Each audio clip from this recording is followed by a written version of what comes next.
Think, Tom, of the mental transformation a guy like Scott Bessent has to go through, sitting in a chair for the better part of 40 years, where he is trying to understand what the outcome is going to be, right? It doesn't matter when you're a hedge fund manager what you believe is right. What matters is what you think is going to happen, and to position your investments in such a way that they're going to benefit from your predicted outcome. Now, he's the man shaping the outcomes. Okay, here's Stan total transformation. Here's Druckenmiller. I'm impressed by how well he's navigated the political environment. You know, this is Stan Druckenmiller, his mentor, right? This is the man who mentored him at Soros, Fund Management. That's right. Bessent. And arguably, ask anyone, Stan could be the best investor in modern history. Never had a down year. Wow. Does Mr. Trump know that this guy worked for the evil George Soros? Oh, yes, he certainly does. So Scott Bessent certainly has the ear of this president, which is I think from the market's perspective, a good thing. Does Mr. Bessent know that a lot of people don't necessarily stay on the good side of the president for very long? How does he acknowledge that risk? Does he feel like he can manage that relationship? He certainly understands it. Okay. He very much does want to be the person we say he is in this story, a de-escalationist in a trigger-happy administration. But to do that, you need to recognize who you're working for and what the role is.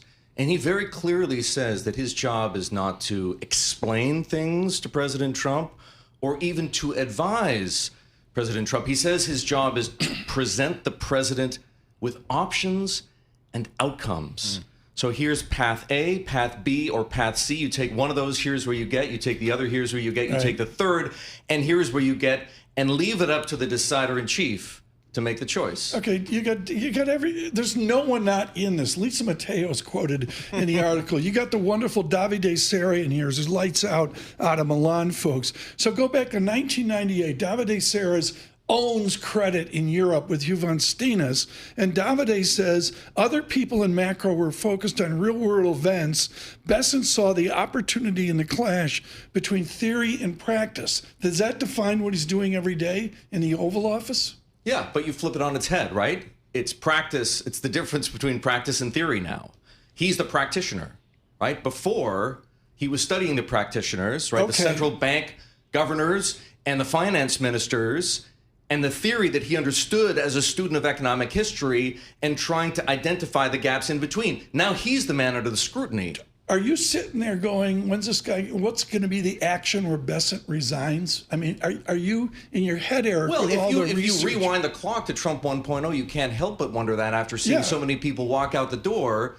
But his predecessor in this role, at least in a Trump administration, Steve Mnuchin, lasted all 4 years and has some very clear ideas about how to succeed in a Trump administration and how to stay, more importantly, in a Trump administration through the end of the term. And of course, we quote Steve Mnuchin as saying so. How does Mr. Bessent view trade policy, Excuse tariffs? me, Stephen. He prefers Stephen. Stephen, very good. How does he prefer, or how does he view and think about tariffs and the trade policy that's coming out of this White House? A very important question, because if you go back to 2024, when Scott Bessent, as he put it back then, came out from behind his desk to be a surrogate, if you will, for Trump, then candidate Donald Trump, he was an incrementalist on tariffs. He talked about the possibility of a global 10% tariff, but there was no maximalism, in his approach to tariffs and what he thought would be the right way forward.